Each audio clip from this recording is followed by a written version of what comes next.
ఎరా దీపావళి వస్తుందిగా గిఫ్ట్ ఏం లేదా? ఏమైందేమో తెలియదు కానీ మా వాళ్ళకి ఈసారి మాత్రం మంచి గిఫ్ట్లు ఇచ్చారు. అన్నీ చెప్పు, మంచి ఏటో నేను చెప్తా. అలాగే వాటర్ బాటిల్ మమ్మ పీచ్ మిఠాయి ఇచ్చారా? ఎవలే. దీంతో పాటు కప్, ఆఫీస్ కప్ తినగలవా?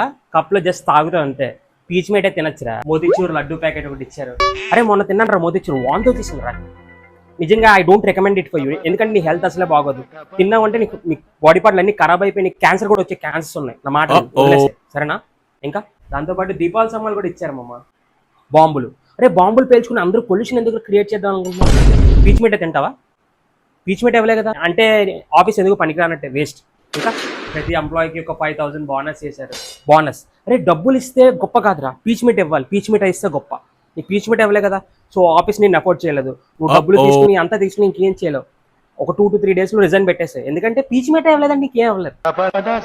అవునులే, నిజమే. పీచ్ మిఠాయి అంటే తినచ్చు, ఇవన్నీ తినలేం కదా. ఇవన్నీ ఉఫ్ నీ ముందు. నీ పీచ్ మిఠాయి చాలా అల్టిమేట్ మమ్మ.